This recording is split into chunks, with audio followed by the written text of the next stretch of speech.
Sanders, what are you doing here? I thought you were watching Dr. Kelton. Jackson's on him now. We're trading off so he doesn't spot us. Oh, good, all right. Where was he when you last traded? Here in the hospital. I figured as much. You mind telling me where? He was with your wife.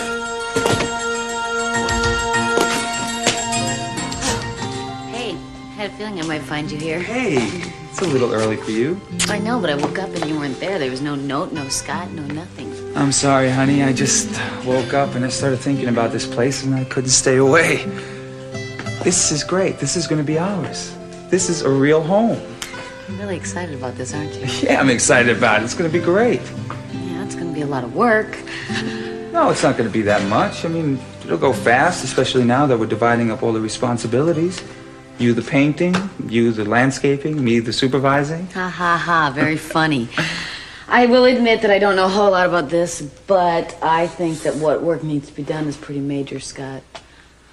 Yeah, I know there's going to be work, honey, but just remember what I told you, that the house inspector's going to come today and he's going to make out a report.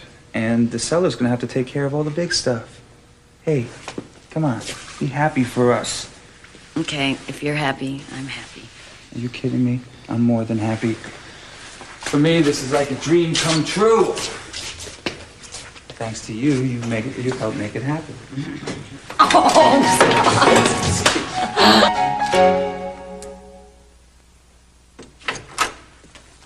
Good morning.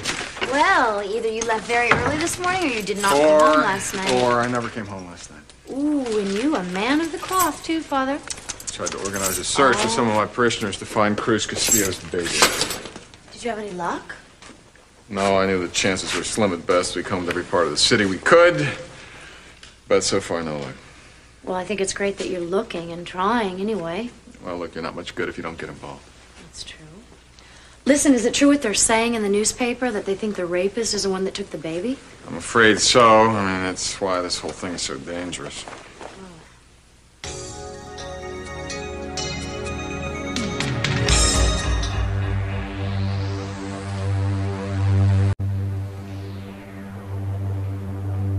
Können Sie das nicht verstehen? Ich will endlich hier raus. Naja, Dr. Manning rät ihn davon ab.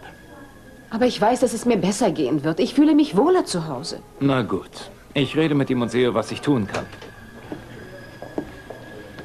Stimmt etwas nicht? Nein, nein, mir geht es gut. Ich habe nur mal reingeschaut, um zu sehen, wie es Ihnen geht. Oh, gut. Naja, wir wissen das zu schätzen. Es ist nur so, Zeke, aus Sicherheitsgründen beschränken wir Edens Besuche auf ein Minimum. Ausschließlich auf die medizinisch Notwendige. Das verstehe ich vollkommen.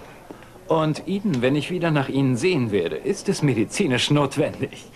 Danke für den Besuch, Zack. Schon gut.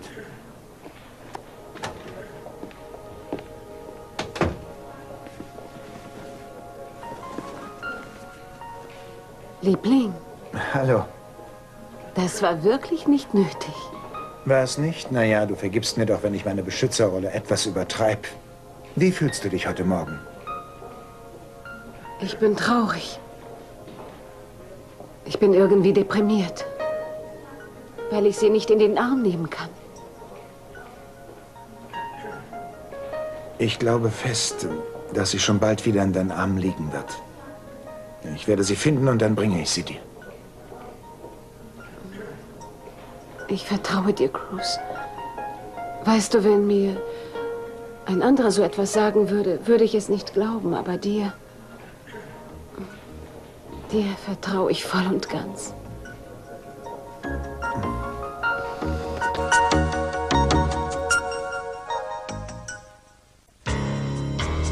I don't usually take it out. Well, that's good to know, considering it doesn't go with the priest getup. Well, I didn't mean to shock you. Me? Shocked? Disillusioned? Surprised. I got some good news for you. The guy that was helping us last night's got an apartment building with a vacancy. It's a place to be just right for you. Good price, and you can take it right away. Am I being evicted? What? I thought you would be pleased. You can't be too comfortable here. Sounds great. But what? Who said but? Did I say but? I didn't say but. Well, it was implied in your tone. Imply. You're imagining things. I didn't imply anything. I wanted to fix this dump up for you before I moved out, that's all. Why? You know, spruce things up, give it a lady's touch. Why? I don't know. You know, my way of saying thank you, that's all. I hope that's all it is. Well, what else would it be? It might be your subtle way of saying there's something wrong with it the way it is. Well, Michael, this apartment is a little, you know, sparse. I like to think of it as being uncluttered. Yeah, well, never mind. Forget I even offered. You want me to start packing right now? No, there really is something wrong, isn't there? No, it's nothing. Just ignore me. I know this has been a refuge for you, but this is temporary. It's not supposed to be permanent exile. I don't feel exiled. I feel safe. The church isn't a place to hide in, Celeste. Well, it works for you. All right, that is a whole different philosophical discussion, and it does not apply to you unless, of course, you're planning on becoming a nun. Hey, why not? I mean, if a priest can pack heat, huh? Hooker can pick up a habit. So to speak. Yeah, well, you believe in miracles, don't you? Well, there are limits to even his. Oh, I get it. Well, I'll save myself. Thank you very much. Oh, I see, with a little help from your friends. Help? Did I hear help? Help? You know how to pack a suitcase? I could use some help. Boswell, gut, dass Sie hier sind. Sie wollten etwas mit mir besprechen. Es gibt neue Entwicklungen in unserem Fall und ich will, dass Sie Ihre Nachforschungen darauf konzentrieren. Raus damit. Nicht hier, kommen Sie mit.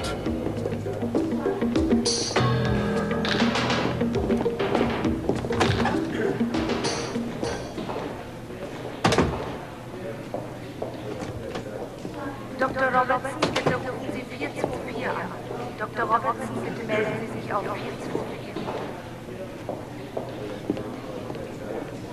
Bisher sind alle unsere Nachforschungen ergebnislos verlaufen. Wir müssen also noch weitergehen, aber da ergeben sich Schwierigkeiten. Ich denke, der Mann weiß, dass wir an ihm dran sind. Er weiß nur noch nicht, wie nah, und das darf er auf keinen Fall erfahren. Wenn wir den Kontakt verlieren und ihn verscheuchen, dann sehen wir die Kleine nie wieder. Das bedeutet, dass wir bei den Ermittlungen so vorsichtig vorgehen müssen wie nie zuvor. Haben Sie das verstanden? Ja. Sie verblüffen mich. Was meinen Sie damit? Sie wirken so gefasst, so professionell. Ich meine, Sie erteilen hier Anweisungen, so als würde Sie persönlich die ganze Angelegenheit nichts angehen. Wenn es mein Kind wäre, dann würde ich die Wände hochgehen. Bei Edens Vergewaltigung sagten Sie mir, ich sei zu verbissen. Sie müssen sich mal entscheiden, was Sie von mir halten. Schon gut, einige Dinge, die ich gesagt habe, waren nicht so gemeint. Aber Sie und ich haben in diesem Fall einiges durchgestanden. Und ich habe mitbekommen, wie schwer die ganze Sache für Sie ist. Aber ich will, dass Sie wissen, dass Sie meinetwegen nicht den harten Polizisten spielen müssen. Ich weiß doch, dass das alles nicht leicht für Sie ist. Leider bringt es gar nichts, wenn ich hier zusammenbreche. Habe ich recht? Ich werde mein Mädchen nicht wiederfinden, wenn ich zusammenbreche. Trotzdem. Sie sind auch nur ein Mensch.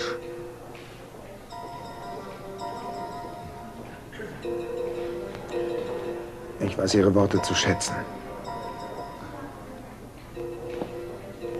So, jetzt machen wir uns an die Arbeit. In Ordnung. Sie müssen die ganzen Akten hier lesen. Fangen Sie am besten oben an. Arbeiten Sie sich durch. Es ist sehr viel. Kein Problem.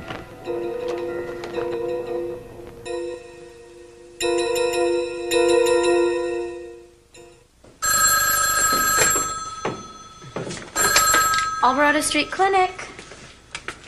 Yes, he is. May I ask who's calling? Okay, can you hold, please? It's for you. It's Mr. Rodell. Something about your loan for the house. Yeah, or something? right. Okay, I'll get it inside. Okay, great. You know, Celeste, I'm sorry this is going to be a little bit of a nuisance for you, but we're expecting a lot of calls from the real estate broker today about our new house. So if we're not here, could you please have us beeped? Sure, no problem. Incidentally, I saw the new house that you're getting. Oh, really? What'd you think? I think you're gonna love it. It's great. Yeah. So do you remember it from high school? Yeah, vaguely. Somewhat. That's like you guys used to have a bunch of parties down there. I bet you have some real good memories, huh? Yeah, well, there were one or two parties. I mean, it was no big deal. It was so long ago, I don't even remember. You'll have to come down again sometime. Check it out. I tell you, it'll give you new meaning to the phrase fixer-upper. I would love to. I mean, I can't think of anything nicer than having your own home. It's wonderful. Heather, I need your social security number. Okie dokie. When we fix this place up, we're gonna throw a big party there like we used to have in the old days. Hey, Celeste, you remember the one we had in our senior year when we won the regional basketball championship? Not really, no. Well, it was one hell of a party. You have to remember that much. No, I vaguely, barely. Thanks. That must have been one of those 2 parties.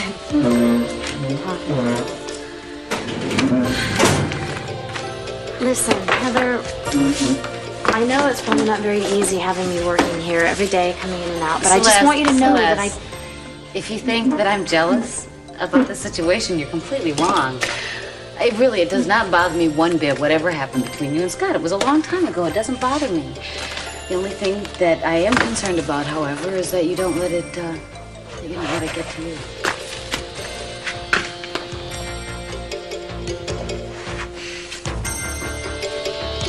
Zack? Das glaube ich nicht.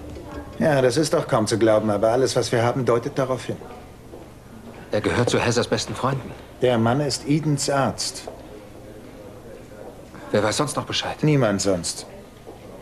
Im Augenblick wissen nur Sie und ich und der Arzt, der mit mir über 6 Probleme gesprochen hat, Bescheid. Und dabei soll es auch bleiben.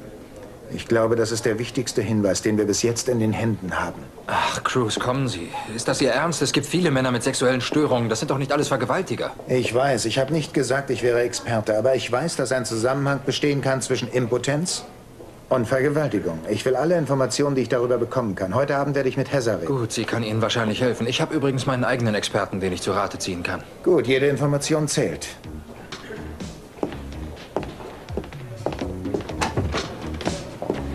Cruz, wir finden das Kind. Tja, das hoffe ich doch, Pater. Sie sind sehr verschlossen. Sie trauen nicht einmal Ihren eigenen Männern. Ich weiß, was ich tue. Sie haben recht. Vielleicht sollten Sie sich nur auf sich selbst verlassen.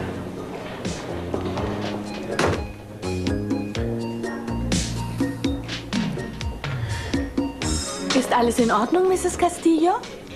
Ja. Hm? Ich habe hier etwas für Sie. Was ist das? Bilder von Ihrem Baby. Sie sind von dem Tag, als die Kleine geboren wurde. Sie kommen gerade aus dem Labor. Ich dachte, Sie würden sie gern sehen. Sie haben ein wunderschönes Baby. Dankeschön. Gern geschehen. Ich hatte sie leider nicht sehr lange, wissen Sie.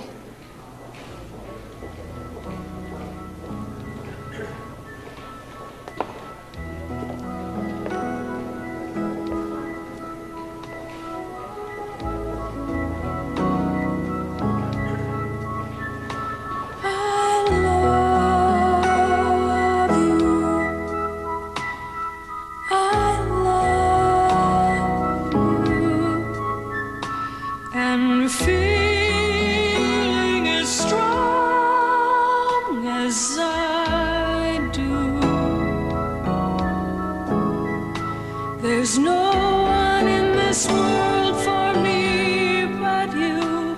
There's nothing that this world could put me through that would take me away from you. I still can remember the times that I spent wanting you. The days that I couldn't see you. The nights that I spent without you. Couldn't keep me away.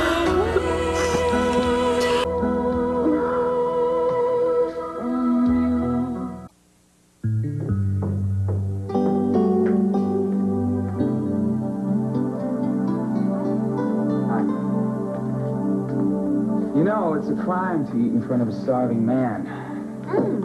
Would you like some? No, I'd like all of it, but I'm not going to take it from you. Oh, have some. Please, sit down. I've got so much here. I've got 2 sandwiches. I have cookies, apples, bananas, grapes, soup. Come on, help yourself. Well, since you have enough there to feed an army, and because I don't want you to get fat. Oh, thank you very much. You're very kind to me. I hate eating alone anyway. Yeah, me too. It's delicious. So how do you like working here? I like it. I'm finally getting the hang of things. I think I'm getting the hang of things. Actually, I should ask you that. How am I doing? As far as I'm concerned, you're doing fine. Good. I wouldn't have thought this was the kind of job that you'd have taken, but I'm glad you did. We really needed somebody. I guess everybody's happy then. Listen, I wanted to tell you, this might be a little awkward, but I think you and Heather are really great together. You're a wonderful couple. So you approve of us, do you? Absolutely. Thanks. Yeah, Heather's been really great for me, you know? She's helped me grow up, see things in a different light. And I'm not as stubborn as I used to be. In that case, she's not just a fiancée, she is a miracle worker. So how about you, Celeste? I mean, anybody out there in your future? No one on the horizon right now, but... Well, like the song says, someday he'll come along. Don't worry about it. Who's worried? I'm kind of enjoying things the way that they are right now. It's nice. Really? That doesn't sound like you. How come? Well, you know, just change of pace, you know. Well, just because you've had a few bad experiences, don't back away from it. What's that supposed to mean? I don't know what I mean. I'm just guessing from what you told me about your marriage. Yeah. You know, sometimes we all have, bad luck with relationships. But just remember, there's a lot of lonely guys out there. I can say that again. Hey, I can guarantee you're not going to have any trouble finding the man you want. They're probably standing in line for you. Yeah, around the block, no doubt. Hallo. Ich wollte nur zu Eden. Wie war Ihr Eindruck? Eigentlich bemerkenswert gut angesichts der Umstände. Sie ist eine tapfere Frau. Ja, sie kann eine Menge vertragen. Ja, für sie beide ist es eine schwere Zeit. Und ich weiß, sie kriegt ihre Kraft durch sie, aber woher holen Sie Ihre Kraft? Ich sorge schon für mich selbst. Das einzige Problem ist die Sorge um... Hören Sie, ich wollte Ihnen das hier zeigen. Ich muss Ihnen sagen, das, was ich Ihnen jetzt erzähle, ist absolut vertraulich. Selbstverständlich. Ich kann Ihnen nur sagen, dass es mir schwerfällt zu glauben, dass Sie jemanden aus der Klinik verdächtigen. Es ist doch unvorstellbar, dass jemand, der hier arbeitet, so eine schreckliche Tat begeht. Ich weiß, das ist kaum zu glauben, aber ich denke, ich habe recht. Das ist die Kopie des psychologischen Profils, das Sie geschrieben haben. Ah, ja. Ich würde gerne wissen, wie es Ihrer Meinung nach zu der Persönlichkeit von Ärzten ganz im Allgemeinen passt. Es stimmt, ja, natürlich könnte es auf einen Arzt zutreffen. Aber genauso auf alle anderen Personen, vom Müllmann bis zu Geschäftsleuten. Soviel ich weiß, steht da drin, dass der Mann ziemlich ambitioniert und intelligent ist. Und natürlich trifft das auch auf die meisten Ärzte zu. Konzentrieren wir uns auf die Ärzte, die hier im Krankenhaus arbeiten. Bitte erweitern Sie doch Ihr Profil durch noch ein Handicap, und zwar eine sexuelle Störung. Was würde das bringen? Eine sexuelle Störung? Seit wann wissen Sie davon? Erst seit kurzer Zeit. Was würde uns das bringen? Nicht viel. Es ist eine häufige Erscheinung bei Vergewaltigern. Sie fühlen sich machtlos. Sie hassen Frauen, weil sie glauben, dass sie von ihnen verachtet werden. Solche Männer können sehr gefährlich sein. Diese Menschen können ihren Hass sehr gut verbergen. Das bedeutet? Das bedeutet, sie verhalten sich völlig normal, wenn sie es wollen. Ja, was es aber noch schwieriger macht, sicher zu sein, richtig? Ja. Cruz, sprechen wir hier über jemand Besonderen oder reden wir mehr im Allgemeinen? Wissen Sie, ich habe da so einen Verdacht, aber ich will noch nichts Konkretes sagen. Tja. Okay, ich bin sehr an der Sache interessiert. Ich auch. Danke, Sie sind mir eine große Hilfe gewesen, wirklich. Nicht zu danken, gar nicht. Gut. Wenn ich Ihnen wieder mal helfen kann, sagen Sie Bescheid. Ich bin ziemlich sicher, dass ich Sie noch mal zu Rate ziehen werde. Danke. Ist schon gut. Okay.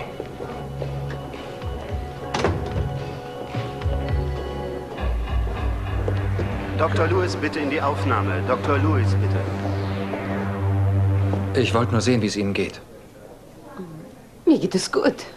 Das hätte ich wohl auch gesagt. Und jetzt mal ehrlich. Ich fühle mich unnütz.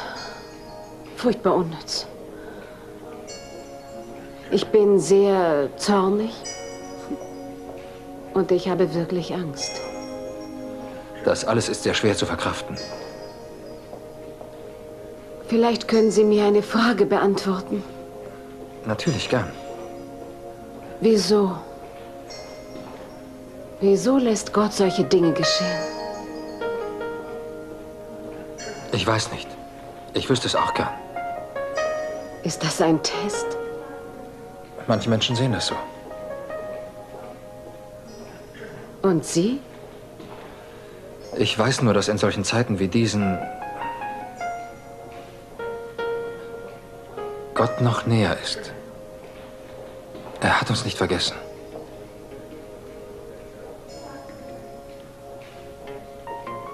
Ich verlasse mich zu viel auf andere Menschen. Das ist doch völlig in Ordnung. Dafür hat man doch andere Menschen. Und ich denke, ich erwarte zu viel von Cruz. Nein, dafür ist er da. Aber eins verstehe ich nicht an ihm. Was meinen Sie? Ich habe fast den Eindruck, er will diese Sache ganz allein bewältigen. Und ich verstehe nicht, wieso. Wissen Sie, wenn der Stress sehr groß ist, neigt er dazu, eine Mauer um sich zu errichten. Keine Ahnung, ich denke, dass er stark für mich sein will. Ja, vielleicht haben Sie recht, aber vergessen Sie nicht. Er braucht Sie, genauso wie Sie ihn brauchen. Heather, nicht so schnell. Hallo. Wohin willst Ich du? habe noch eine Menge zu erledigen. Ich konnte sehen, dass du dich von McCruz unterhalten hast. Diese Fragen, hat das denn nie ein Ende? Ja, es zieht sich ziemlich lange hin, aber es geht leider nicht anders. Stimmt, du machst doch das psychologische Profil von dem Kerl. Ja, das stimmt.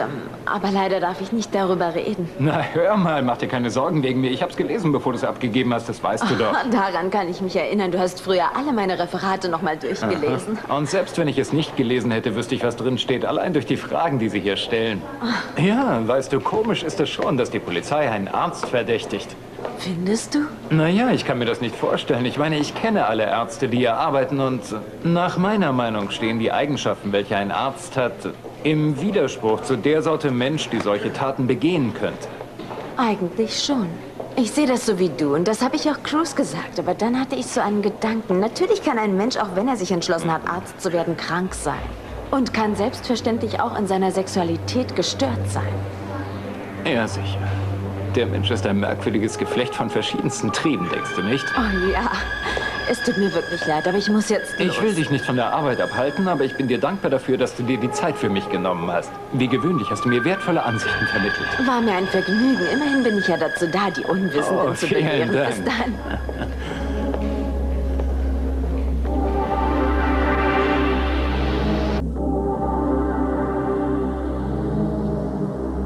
And that cheerleader, what was her name? Albright? Albright.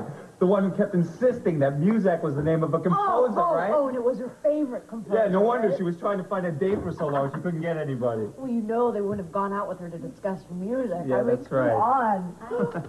Oh, hi, honey. Hey, come on down. Have a seat. It's okay. Did you have lunch? Yeah, I already ate. Thanks. Well, Celeste was good enough to share hers with me. Oh, that's nice. Geez, I heard you guys laughing all the way down the street. Oh, we were just reminiscing. Yeah, you know, old high school stories. No big deal. Well, you know what? If it was no big deal, you mind if I interrupt? I would like to show you my new plans for the house. You've already got decorating plans? We only just talked about this. I know, but I don't like to waste any time. Okay, I'm gonna lay it out. It goes like this. And then like, can I move some of the stuff out of the way? Do you mind, please? Well, let's see what you got. Okay. I was thinking, actually, that this wall right here, I would like to put 3 mirrored panels, and we can like put the double beveled dividers in between each one. And then I would like to knock down this wall here if it's not a bearing wall, and we can enlarge in this whole area here. What do you think? Sounds ambitious. Sounds good. You seem to know a lot about architecture. Yeah, I minored in art and architecture in college. So, Scott, what do you think for the living room? Should we have Art Deco or Art Nouveau? Well, you got me, honey. What about you, Celeste? You know the house. What do you think? Oh, I don't really know the names of, like, particular styles or anything. I just know what I like. Yeah, well, you know, in the final analysis, that's all that really matters anyway. Scott, what do you think about building shelves in the garage? We could actually use the extra storage space. Well, it sounds like a good idea. I can do that myself, save some money. But, of course, you might have to buy a smaller car when I'm finished. Scott, you should take measurements first, you know, so that way you know what you're getting yourself into. Well, I like surprises. Yeah. Okay, what about this little room right off the side here? What do you think about that? Well, I think we can figure something out with that. Oh, really? Yeah. Like what?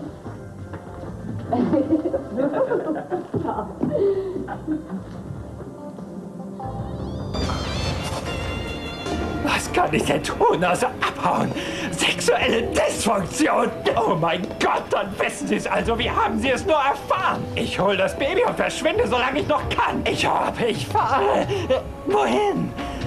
Ja, wohin? Irgendwohin muss ich doch können. Ganz ruhig. Was, wenn Sie nichts an? Was ist, wenn ich fliehe? Was, wenn ich fliehe?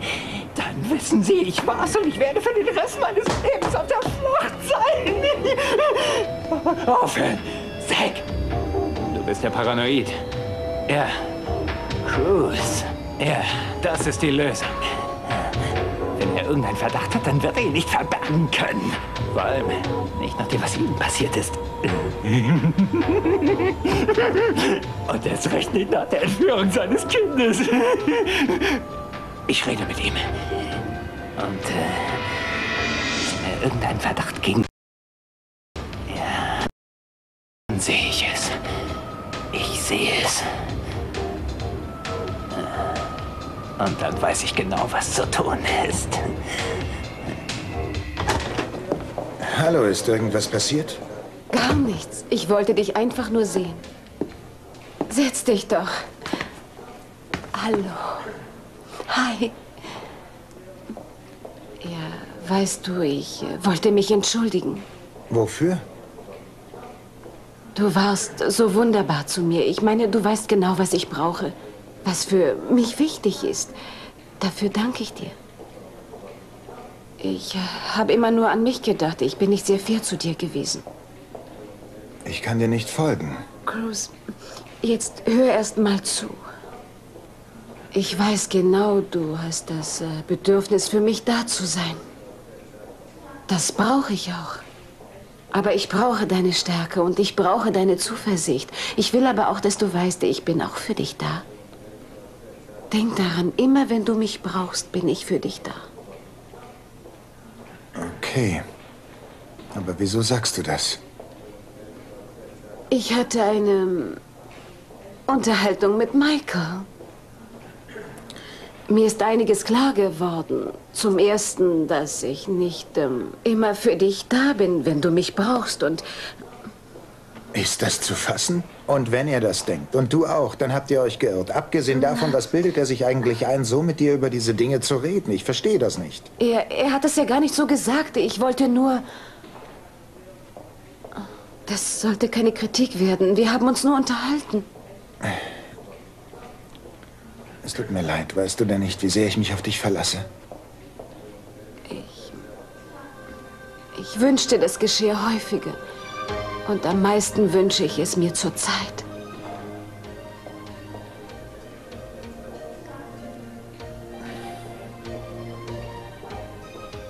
Denkst du an etwas Bestimmtes? Naja, wenn dir nach Reden ist, dann rede mit mir. Und wenn du weinen willst, dann komm zu mir und ich werde dich trösten. Ich will einfach, dass du weißt, dass du meinetwegen nicht nur stark sein musst. Ich bin auch für dich da, Cruz. Ich will doch nur unser Baby wieder haben. Das ist alles, was ich will. Und jetzt könnte ich eine Umarmung von dir gut gebrauchen. Ich liebe dich.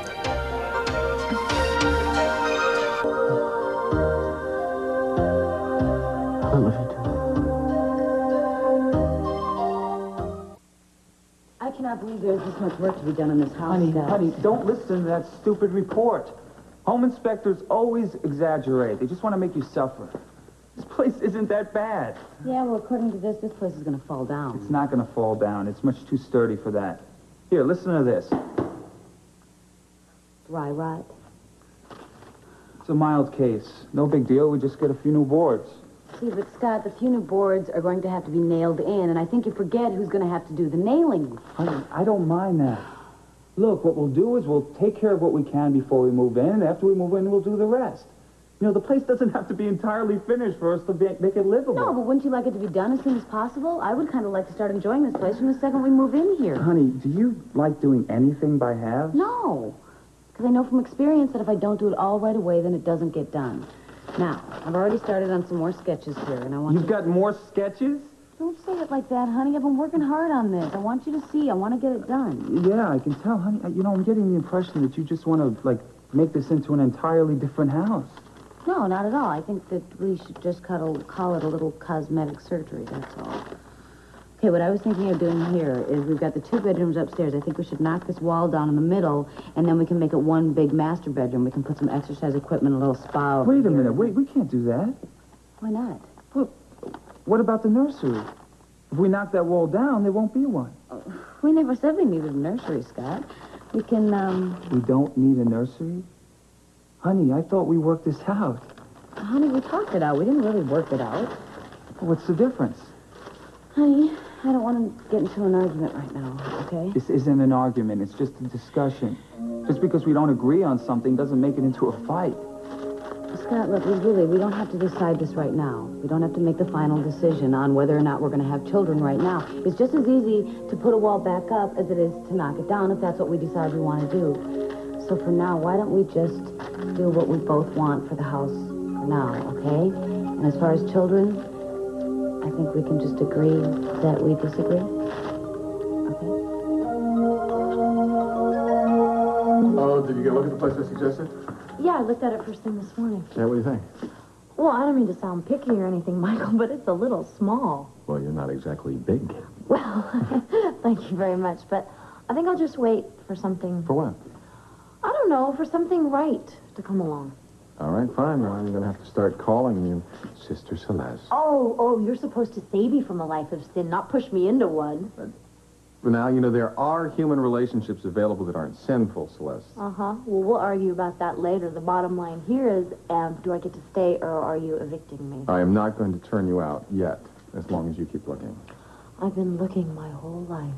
Yeah. Anyway, what do you want to talk about? You said it was important. Yeah, it is. I want a consultation. I want to tap into your vast experience. What are you talking about? I want your thoughts on a subject you know a lot about, the male sex. Is that all? Well, I can give you chapter and verse on that. You know, I've seen every model made. Tall, short, fat, thin, rich, poor. What do you want to know? How about impotent? Yeah, I've seen some of those. Yeah? Every now and then. Must have been frustrating. How did they handle themselves? Well, to tell you the truth, they were the only customers I ever had any trouble with. Some of them blamed me, some of them blamed other people. Some of them cussed me out, some of them cried. Most of them were a real pain in the butt. I mean, I did my best to just, try and stay clear of them. They want to come back? They did, but I did my best to stay away from it. You just want to stay away from a bad situation. Were they violent? Potentially. A smart hooker stays out of any situation that looks like it's going to be bad. Sprechen? Ja, Zack, was gibt's? Ich hoffe wirklich, ich stecke meine Nase nicht in Dinge, die mich nichts angehen. Aber ich denke doch, ich bin etwas mehr als nur Edens Arzt. Wie ist das gemeint? Ich denke eher, ich bin Ihr Freund, genauso wie der Ihre. Wir betrachten Sie auch als Freund. eigentlich ist es ja nicht mein Fachgebiet, aber ich denke, Eden hat sehr viel mehr mitgemacht, als ein einzelner Mensch normalerweise verkraften kann. Erstmal diese Vergewaltigung, das war so eine furchtbare Sache. Ich meine, es scheint, als hätten sie beide das Schlimmste überwunden, aber was jetzt noch geschehen ist, ich weiß nicht, ob sie das jemals vergessen kann und ich würde es eher bezweifeln. Das macht mir auch Sorgen. So etwas kann eine Frau niemals vergessen. Ein Mann auch nicht, habe ich recht? Naja, was ich eigentlich sagen will, ist, dass ich hoffe, Sie denken auch an professionelle Hilfe. Es gibt da so eine Art Krisentherapie und die hilft Ihnen durch diese traumatische Phase. Sie hat schon mit Hesse gesprochen. Naja, ich dachte an etwas für Sie beide, verstehen Sie? Also ich denke, dass ich im Augenblick meine Zeit für meine Tochter brauche. Ja, natürlich. Aber danke für den Vorschlag. Wir bereden das. Und ich bin sicher, wir überlegen uns das sehr gut. Das hoffe ich. Ach ja, und wenn Sie einen Ratschlag brauchen, dann bin ich für Sie beide da. Sicherlich ist Hessa die beste Wahl. Sie ist eine wirklich gute Psychologin und sie kennt ihn schon. Ganz recht. Ich vergesse ständig, dass Sie befreundet sind, nicht wahr? Wir kennen uns schon sehr lange. Sie ist ein toller Mensch. Und sie weiß sehr genau, was sie tut. Also vielen Dank nochmal für Ihren Vorschlag. Schon gut. Zack, bevor Sie gehen, ich wollte mich noch entschuldigen wegen heute Morgen. Ah, schon vergessen. Aber sicher, das belastet mich wirklich sehr. Manchmal ist es schwerer, als Sie sich vorstellen können. Und ich muss mich sehr zusammenreißen. Naja, aber so ein Verhalten gegenüber einem Menschen, der ein Freund für uns ist, so wie Sie, ich finde, das geht einfach nicht, oder? Wenn ich einen Fehler mache, dann stehe ich dazu. Und hoffentlich wird sich das nicht wiederholen. Also ich nehme Ihre Entschuldigung an, aber sie war keineswegs nötig. Dann bis zur Visite. Zweifel. Wie kommen Sie darauf? Er fing von dem Vergewaltiger an und nebenbei hat er die Entführung erwähnt. Er wollte einfach sehen, wie ich reagiere. Ich hab's gespürt. Chris. Er hält sich für unheimlich cool. Sie sind also überzeugt? Naja, vielleicht nicht überzeugt, aber so gut wie, das kann ich Ihnen sagen. Jetzt fehlt nur noch der Beweis. Ich weiß nicht, das klingt einfach zu unwahrscheinlich. Zack Kelton, mein Vater, er bewundert ihn. Meine Schwester sagt, er hätte nicht einen einzigen Feind auf der Welt. Ja, er ist eben genial. Also gut, was wollen Sie jetzt tun? Ich werde diesen Drahtseilakt fortsetzen. Solange er nicht weiß, dass ich ihn verdächtige, habe ich die Chance, ihn in die Falle zu locken. Gut, und dann? Hoffentlich führt er uns irgendwann zu unserer Tochter. Erzählen Sie Eden davon? Nein, das kann ich nicht machen. Denken Sie, sie könnte ihn weiterhin ertragen? Das geht niemals. Sie könnte sich nicht mehr natürlich verhalten, wenn sie das wüsste. Ich kann es nicht riskieren, sie einzuweihen. Ich werde nichts sagen und das erwarte ich auch von Ihnen. In Ordnung, verstanden. Aber seien Sie vorsichtig, wenn Sie recht haben, dann ist der Kerl gefährlich. Auch wenn er ganz besonders sympathisch erscheinen mag. Ja, ich weiß. Glauben Sie mir, ich weiß Bescheid. Ich bin mir darüber völlig im Klaren. Wohin gehen Sie? Das müssen Sie nicht fragen, Pater.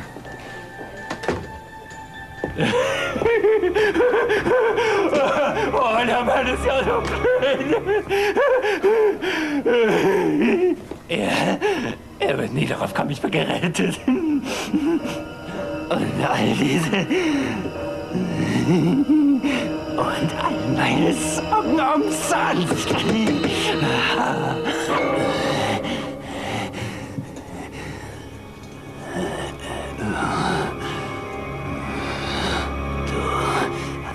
Alles unter Kontrolle, mein Freund.